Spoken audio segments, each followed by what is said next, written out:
Welcome back to the podcast, Unbinding the Bible.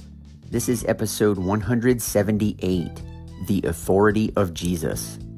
And on the podcast this week, we are going to wrap up the Sermon on the Mount with Matthew's 2-verse conclusion to Jesus' teaching. And I am excited to get into this. I think we need to be thinking about Jesus and the authority that he has and the authority with which he teaches. And I think we need to be thinking about this a lot more than we do.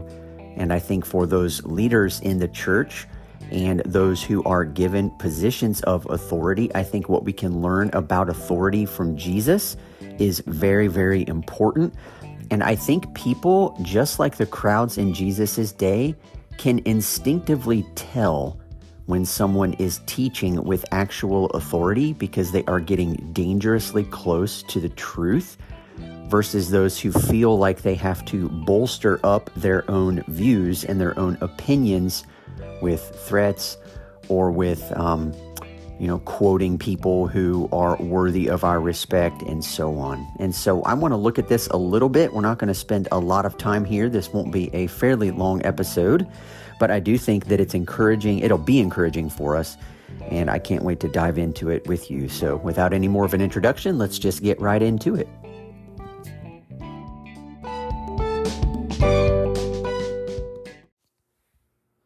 To begin this week's episode, allow me just to read Matthew 7:28 through 29. And when Jesus finished these sayings, the crowds were astonished at his teaching, for he was teaching them as one who had authority and not as their scribes. Now, as I said in the introduction, I think we need to pay quite a bit of attention to what it means that Jesus has authority. And we have looked at several passages before, particularly Matthew chapter 4 on the podcast, where Jesus, in his position of authority in the wilderness, when he is being tempted by the devil, was being challenged. And if you remember at different points when we've looked at that passage, when Satan says, if you are the Son of God, command these stones to become bread. I mean, hey, Jesus, if you are truly the Son of God, if you've been given this place of prominence and this place of authority, why don't you use that authority to serve your own needs, right? And this is typically the way the average person on the earth thinks about authority, is those who are in a position of privilege or in a position of power. And it is very, very, very difficult for us in our human nature not to use that position of authority or position of power to benefit ourselves. And of course, with Jesus, we know that he does the exact opposite, right? He does not use his authority or his power to feed himself. He tells Satan that he will live on the words that come from the mouth of God. He does not need to take advantage of his position in order to benefit himself. And I think that says a lot to us about what leaders and teachers do at the same time. I'm a teacher. Many of you have had teachers in school. You have had professors in college. You have had pastors in churches. You've had Sunday school leaders. You've had camp counselors or whatever. You've had coaches in sports. You always have people who are over you who are attempting to teach you and to lead you. And while Jesus does not use his authority to feed himself, he will use his authority later in his ministry to feed the masses, right? Like, we know he won't feed himself bread, but he will feed 5,000 men on a hillside with more than enough bread for them to be completely satisfied. And so when we look at authority and what that actually means, we can't help but go all the way back to the beginning, where God himself gave us his authority. He gave us the right to rule the world on his behalf. And in fact, this idea of authority and the idea of rule, they go hand in hand quite a bit throughout the Bible, especially as it relates to the kingdom of God and how the king chooses to exercise his authority and exercise his rule. And as citizens of his kingdom, we pay very close attention to that and seek to emulate that by the way that we exercise any authority we have, but also the way that we choose to rule not only our own lives, but also the parts of creation over which we've been given domain and responsibility to be God's stewards. And so here, the idea of authority is being applied specifically to teaching. Matthew's gospel, of course, is filled with lots of other references to authority. Jesus will have authority over the unclean spirits to cast them out and to heal every kind of disease and every kind of sickness. In fact, he then shares that authority in Matthew chapter 10 with his disciples to grant them the same ability to exercise his authority, casting out demons, curing sicknesses and diseases, etc. And in that scene, we see Jesus exercising his authority and not being intimidated by the fact that he is free to share that authority with us, but again, not for the purpose of elevating ourselves, but for the purpose of setting captives free, healing the sick, releasing the enslaved from the demonic so that they might live and experience life as Jesus always intended for them to experience it. And then, of course, at the end of Matthew's gospel, one of the most famous passages that appears where Jesus says, "All authority in heaven and on earth has been given to me. Therefore, I want you to go and make disciples of all nations, baptizing them in the name of the Father and of the Son and of the Holy Spirit, and teaching them to obey everything I've commanded you. I will be with you always, even to the end of the age." So Jesus has authority. He has authority in heaven and on earth. He has authority over unclean spirits, over disease, over sickness, over death. And Jesus is a teacher and one who the words that pour out of his mouth come with authority. And so we've spent the latter part, or the last several months looking at some of Jesus's most famous teaching in the Sermon on the Mount. And in this teaching, we have heard him say things that are incredibly profound. And so the crowds, and as Matthew is wrapping this up for us, identifies the fact that they were absolutely astonished at Jesus's teaching because he was teaching them as one who had authority and not as their scribes. So the scribes, and let's get into this for just a little bit, but I wrote down several notes here, some of which I'll read through, and I might take a little break from the notes as we're working our way through. Ideas often pop into my mind at random times, and I'll be happy to share those with you. But something is not true because so-and-so, just because so-and-so said it was true. I don't know about you, but I have often heard people quote big names and or quote big authority figures to bolster what it is that they are trying to say, as if to suggest, hey, if this person thinks this, well, then it must be true. It must be true. Or if he thinks this, and he is a very well-educated and highly respectable person, then if you want to be considered a highly respectable person, you will agree with this view. Now, this practice is actually pretty common today, and it was common in Jesus's day too. Many of the rabbis or some of the scribes would quote some other well-known rabbi or teacher in support of what they were teaching, as if to say, you can't disagree with me without disagreeing with him. Right? And so people will oftentimes do this. I did this myself forever. I remember even when this podcast first began, I found myself not necessarily hiding behind what other people said, but needing them to bolster up my own view. I've shared different times on the podcast before, but I was fairly insecure in my own views. I had my own views. I had opinions, but I was oftentimes afraid to say something because I didn't like the idea that somebody out there might disagree with me. I didn't have the ability to express an opinion and allow someone to disagree with that opinion without me somehow imagining that if they're disagreeing with my opinion, and that opinion is an extension of me, that they are disagreeing with me and therefore rejecting me. And I know that might sound convoluted and stupid and somewhat confusing to those of you who have a normal sense of self, but that was my world. And so what I would do, being fairly insecure in my own views and the fact that it made me uncomfortable to assert something as true if I thought for even a second that someone might disagree with me. And so I would find someone highly respected who either said the same thing or who at least put it into words that for the first time made me realize, oh yeah, I do agree with this. Ooh, but what might someone else say if they find out that this is my view? And so I would find someone highly respectable who said something that I agreed with. So if someone else disagreed, well, they weren't necessarily disagreeing with me. They were disagreeing with this person, this author, or this pastor, or this theologian, or this scholar, or this wise historian, or whoever it happened to be based upon the topic. And I've quoted several people on this podcast, and I don't want you to mistake the thought that the only reason I quote people is because I'm insecure in my view. I am growing and maturing in this way. And clearly there are just times when people can put into much better words the same kinds of things that I think. But there are other times where it's wise to just state what you believe. Just state it as the truth without anything bolstering it up.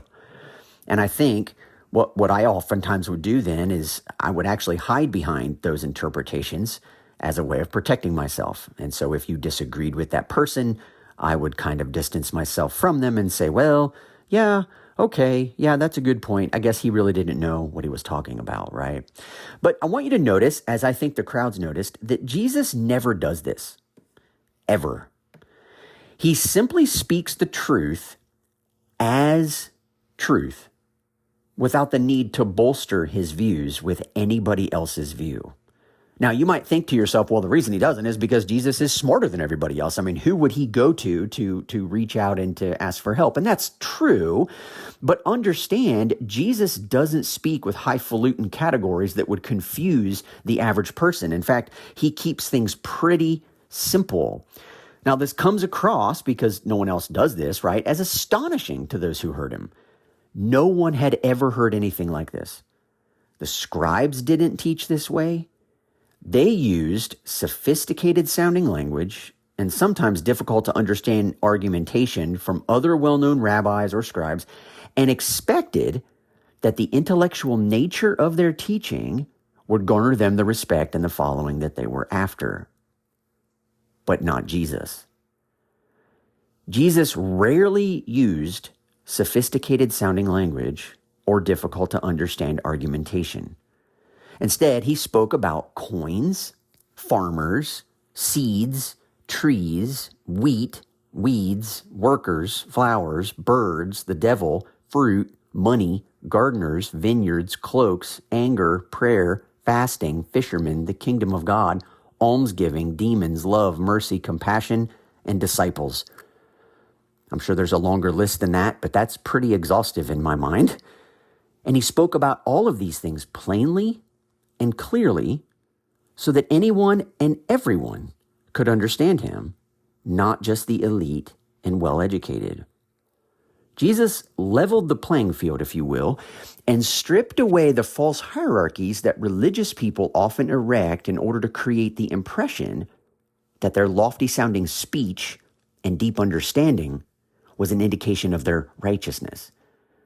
You notice when Jesus says at the beginning of the sermon, unless your righteousness exceeds that of the scribes and Pharisees, you will in no way enter the kingdom of heaven. Now, anyone listening initially might have thought what Jesus meant was their vast understanding and their great insight into the ways and the things of God. But what people who surround themselves with the belief that it is their intellectual sounding arguments and their theological acumen that warrant them the righteous standing in the world, for people who believe that, what you find really quickly is that they are not as willing to receive the simple, or in many people's minds, dumbed down teachings that Jesus so clearly presents to everyone he speaks to. I think it was the author Henry Blackaby who used to say, if you cannot present information that you are teaching on such that a 10-year-old could understand it, it's because, truth be told, you don't yet fully understand it. You see, the sign of wisdom, or the sign of deep understanding and deep knowledge, is not how clever you sound when you talk, but rather how simplified you can take deep, intricately complicated topics and bring them down to the level of a child. This is what Jesus does in all of his teachings, in all of his parables. He brings it down to a level that is very difficult to not understand. And he does a masterful job of it. And in that way, I think he shocked everyone because he simply spoke about common everyday realities in ways that everybody could understand. And that's why he shocked everyone. Because he simply allowed the truth of what he was saying to stand on its own without any support from other great leaders, deep thinkers, or key insights. And everyone who heard him knew that what he was saying was true, even the deep thinkers in his midst, who oftentimes didn't like what he was saying. The closer to reality Jesus got about things, the more sense they made. And those who had been excluded for their lack of elitism or their lack of theological acumen or their lack of intellectual prowess loved Jesus for teaching the way that he did. And those who had elevated themselves for their elitism or their great theological acumen or their intellectual prowess strongly disliked Jesus for the exact same reason. They wanted there to be a separation between their deep theological insights and what the everyday common person didn't understand. In fact, I know my wife spoke recently about a boss of hers at work and how this boss would come into my wife's office and in more or less a passive-aggressive way of sort of insulting my wife when my wife would reach out and ask for help about something as she was learning her new job. The supervisor would take a moment to say, "Oh yeah, that's right, I forgot, you don't know anything." And in that moment, that is a minimizing statement of my wife, who is not asking a question because she doesn't know anything. Like that's rather insulting. Rather, she's brand new to this job and has to learn processes and procedures just like anyone else would. And her boss, who is in authority over her in that role, was not using that authority to bless my wife and encourage her and to help her and to show her and to explain things in a way that were easy to understand. In fact, what she did with that position of authority was insult my wife for not being apparently on the same level as the supervisor was. And everybody's got a story like that. I'm not sharing that to garner pity for my wife. I'm sharing that because everybody's experienced that. And sadly, what that typically means is there's a bit of insecurity coming from that position in authority or that person in authority, and they feel the need to undermine or devalue the person beneath them so that they can feel better about themselves. And I'm not putting that motive into my wife's boss. I've never met her. I don't know what the motive was. But I know when my wife came home and shared that with me, it was really super discouraging and really annoying, actually, that was said, because my wife is very competent, more than capable of learning the most difficult of tasks, and had gone on her own then to go ahead and teach herself how to do that task because she knew she wasn't going to get that help from her boss, which is unfortunate. But my wife, well, it takes a lot more than that to get her down, and she has continued to thrive in her job. But the people who Jesus was teaching noticed the difference in Jesus' teaching immediately. And Matthew tells us that they recognized Jesus taught with authority and not as their scribes. In other words, Jesus did not teach like any of their other religious teachers, and it was clearly evident to those who heard him. Now, Jesus' teaching all throughout this sermon brought with it an irrefutable authority. He spoke plainly and directly to just about every conceivable matter in terms of righteous living. And yet none of what he said was lofty or confusing. In fact, Jesus' teachings were so clear that throughout the centuries, Christians have somehow spent considerable time confusing Jesus' teachings in their explanations. I've said, I think, several times while teaching through the Sermon on the Mount, particularly as I am talking about something of a turn the other cheek, or You're committing adultery if you look at it with lustful intent at a woman. You've committed adultery with her in your heart. Let your yes be yes and your no, no. Anything beyond this comes from the evil one. Not making vows, or blessed are those who mourn, or blessed are those who hunger and thirst for righteousness. Jesus's words penetrate so deeply, so quickly.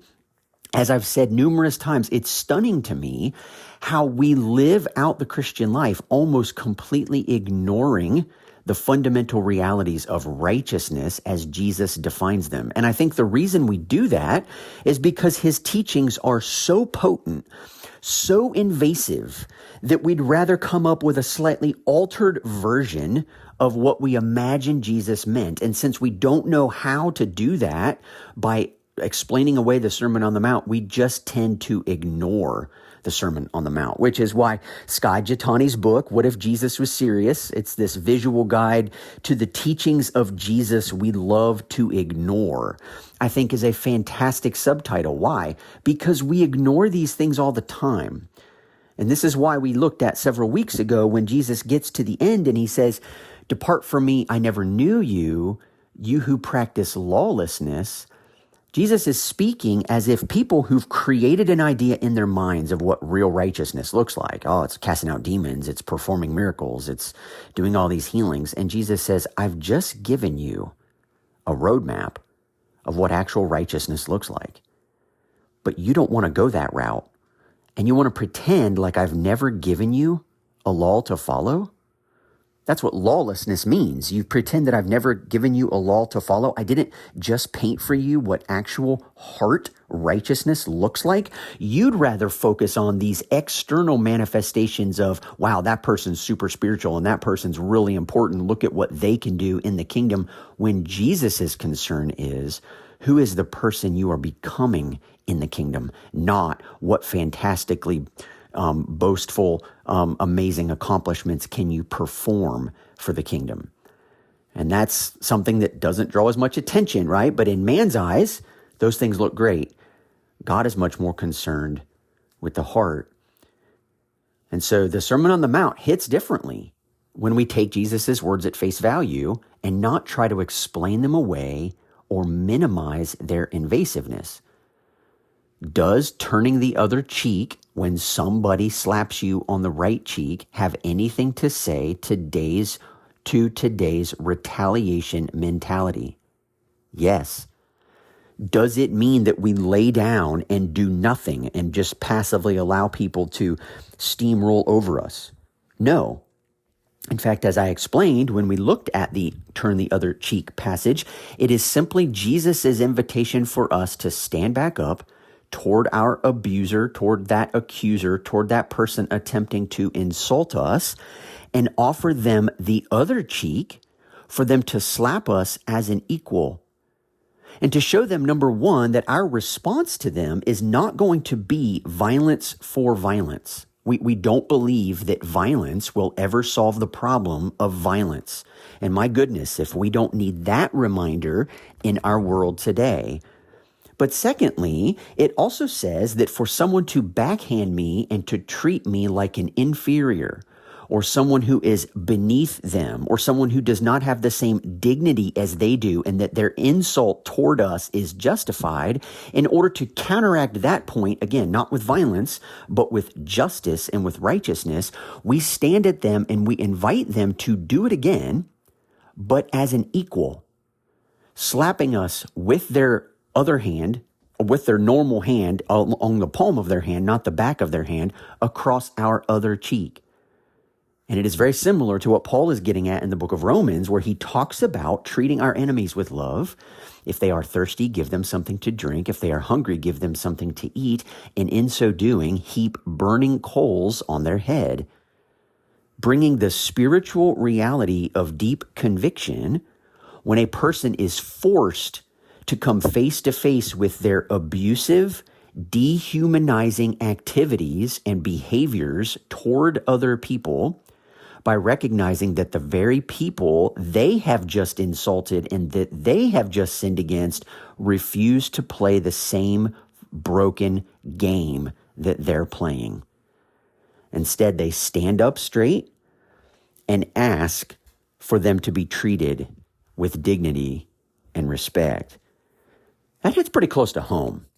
That's pretty invasive, if you ask me, because we don't like to think this way. Instead, what we'd rather think of is if somebody's going to break into my house, then I'm going to get my gun and I'm going to kill them.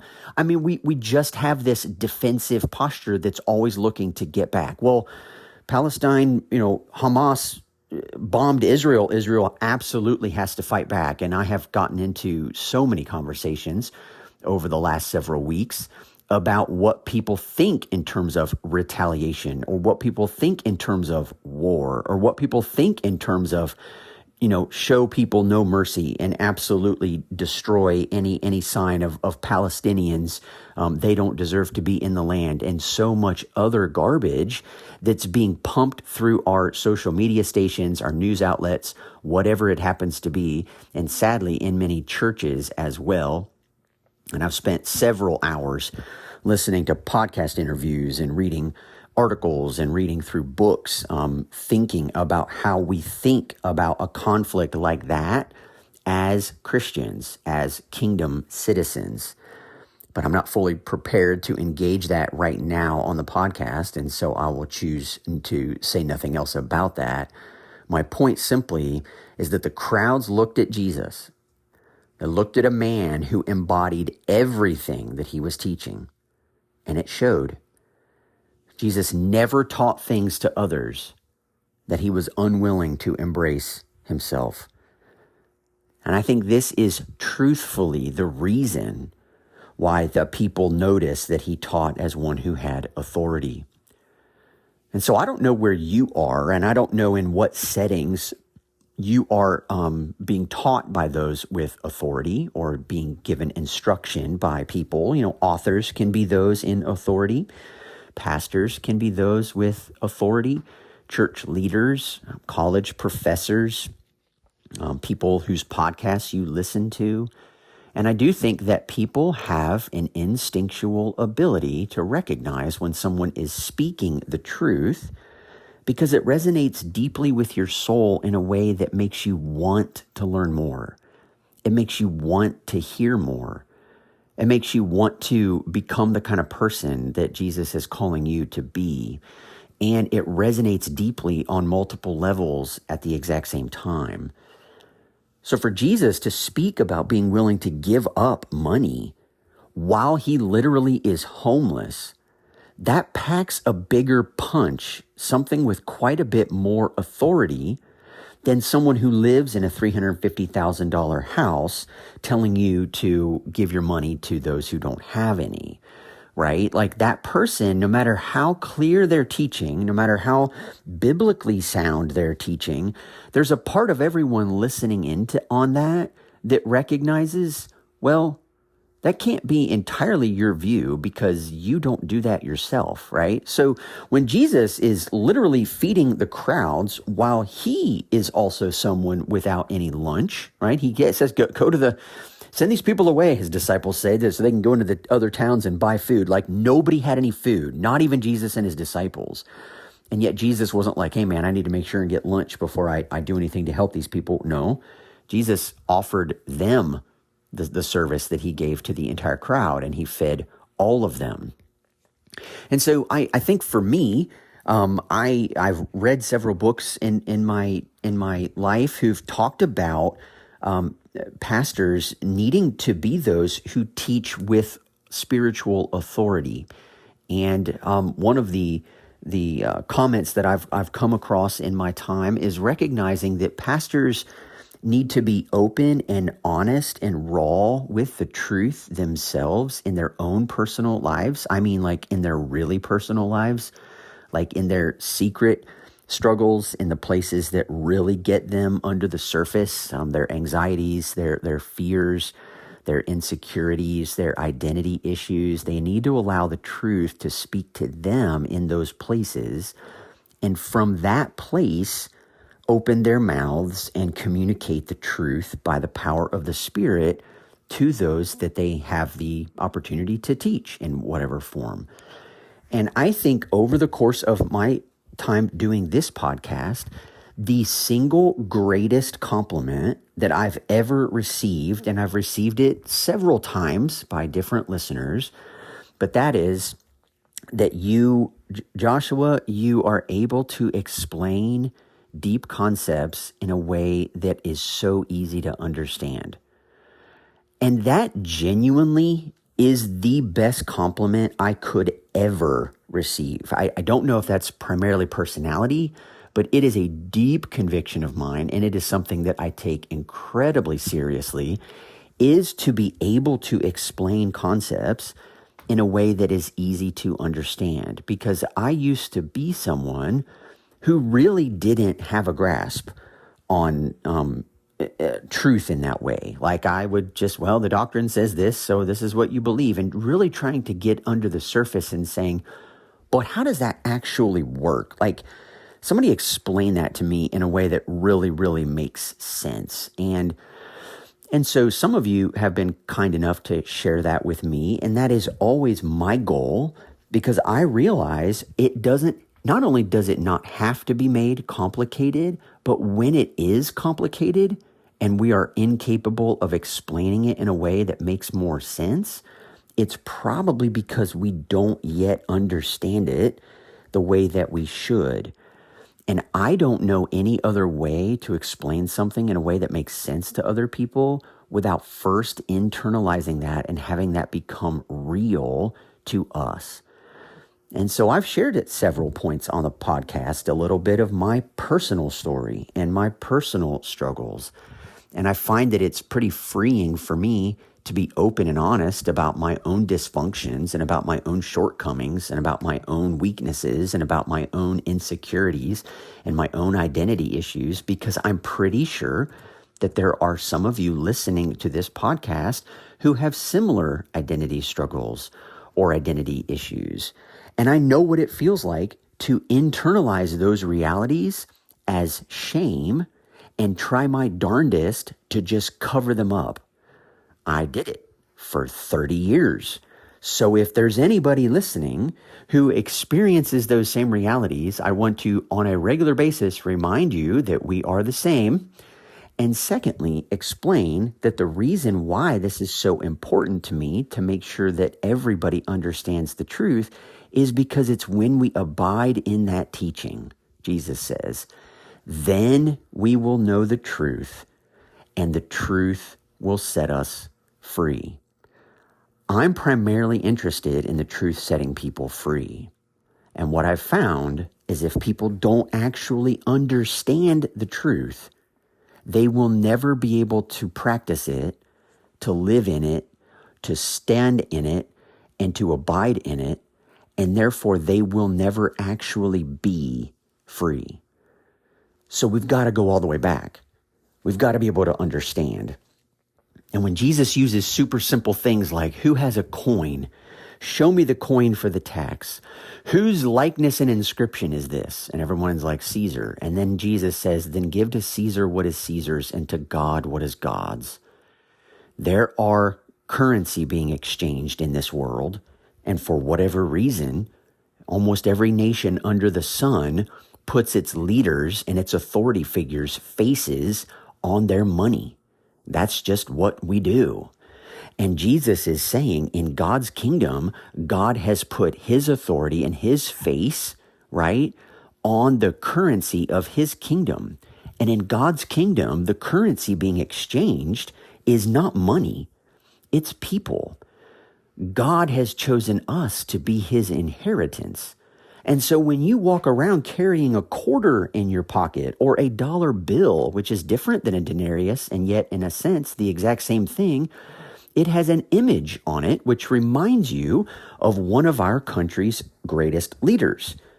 Well, Jesus is doing the same thing by reminding us that we also bear the image and likeness of the King of our kingdom. And when we walk around and meet other human beings who also bear the image of God, we treat them with dignity and respect, just like you might treat the Caesar himself with dignity and respect in the way you choose to spend your money. So Jesus gets real with us. And of course, he exposes the hypocrisy of the Pharisees because he says, show me a coin, and one of them brings him a coin. Well, realize, right, that they are in the temple when this is happening, and it was absolutely forbidden and considered idolatrous to have any item with an image to any other god but the true God while in the temple. And who is it that brings Jesus the coin? It's the Pharisees. Why? Because they had them on their person in the temple while claiming to be superior to everyone else. They were flat out committing idolatry. And this is why the podcast for me has been so much fun, because the deeper we get, it's just getting closer to reality. That's all. It's not getting highfalutin with deep theological concepts that make you pass a test on a doctrinal exam. No, it's looking at real life and saying, if we truly believe this, then the way that we live will reflect it. And I think this is precisely why Jesus was loved and adored by so many. And this also is the very same reason why Jesus was murdered by so many others. And that is because they were threatened by his clear teachings and clear explanations. And there was no escape. That's one of the reasons I think Jesus teaches with authority, is that there is no escape. No one escapes. Everyone is under the eyes of him with whom we must give account. Like, we all stand under him. He is our true authority, and yet he never uses his position of authority to abuse us, to harm us, to threaten us. Rather, he uses his position of authority to serve us. And that comes through loudly and clearly in the way that he teaches. And I would exhort you to find leaders and to find those in positions of authority who use their authority and view their authority as an opportunity to serve others and to make clear the paths that lead to life, and to make decisions that bless those around them and that cause their lives to flourish and be better, and are not afraid to go nose to nose with those who seem to think that to be in positions of leadership or authority means that they are set apart from the rest of the people. And I know there's no escaping this, so I don't have a plan for how to remedy this problem. But I do want you to recognize that it is a problem, that the majority of the leaders and the so-called authority figures in the United States government are people who are not like the average person living in America. We have senators and state representatives and House of representatives all throughout our government who live in $500,000 homes and drive super fancy cars and have kind of been out of the loop of normal American life. They have become, as we call them, right, career politicians. They are those who stand outside and above the real struggles that everyday people are facing. And so when they are the ones passing the laws for the average person, it's a weird, strange mix that they're not speaking with authority. Most debates that I've ever listened to are pretty senseless for the most part. And when you do come across someone who speaks with sense, for some reason he or she is never very popular in the grand scheme of votes. But it's a problem that those who claim to be able to make decisions that best benefit the rest of the country are in fact among the elite and those who have not a clue what it's like to actually be a member of the rest of the country, at least the way the rest of the country lives. This again is something that Jesus did very differently. Jesus didn't live in some highfalutin neighborhood where he would, out of the kindness of his heart, take an hour to go into the poor neighborhood and talk to the poverty-stricken homeless people. No, Jesus was a poverty-stricken homeless person who then occasionally would go to the halls of power and explain to them how their corrupted belief systems were destroying his good creation in the community that he worked so hard to establish. Like, this is very, very different from the way you and I think about those in authority. And it is a fine line. It's a fine line between those in authority recognizing that they've been given a special place in God's ways of working, not because they're more special, but because occasionally we do have leaders who lead and guide and bring people along. But if those leaders don't see themselves also as one of the people that they are leading, to hear their concerns, to recognize what it is that's really challenging them in their lives, then they become aloof and they're not connecting. And then you feel like you have to quote somebody to relate with somebody else. Jesus never did any of that. He was one of the people. He was a rabbi as well. He knew the background that the Pharisees dealt with. He lived the life of the peasant. He was joining the fishermen and was on their boat while they were out late at night fishing. Like, Jesus spent time with those that he led. He spoke to them on their own terms, at their own level, the way they could understand what he was talking about. And he brought healing and wholeness and deliverance and freedom and truth to every single one of them. Whether they accepted that truth or not is where the line was drawn in the sand. But it wasn't coming from Jesus. It was coming from them. Jesus was one who taught with authority and not as their scribes. And I don't think it's hard to imagine why they thought this. If you've spent any of the time the last several months as we've gone through the Sermon on the Mount to see just how radical and how deep his teachings actually were, not because they were hard to understand, but because they were so profound in their ability to level the playing field such that there is no version of elite over the common person. Everybody has a place in the kingdom, and everybody can enter it and does enter it on the same level. That's the beauty of the kingdom. Unless, of course, you want there to be a hierarchy, then you do not see the kingdom as such a great blessing. But for the benefit of the creation, for the benefit of all mankind, this is the best way to go about it, and Jesus demonstrates that better than anyone.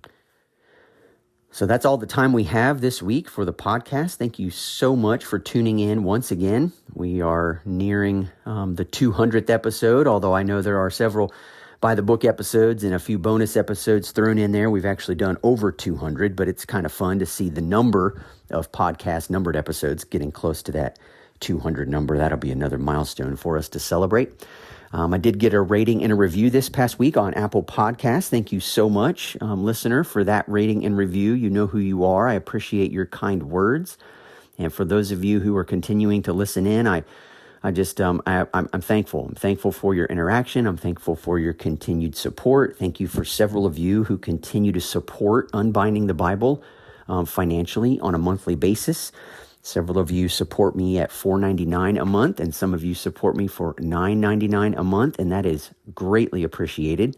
And I am very thankful for continued interactions with several of you over email. You can reach me at unbindingthebible@gmail.com. Thank you for those who've reached out on Facebook, talked to me on Instagram, whatever. It's been great getting to know you, and I'm thankful for the continued camaraderie that we share over the internet. So that's all I have for this week. I hope you have a fantastic week, and I will talk to you next time.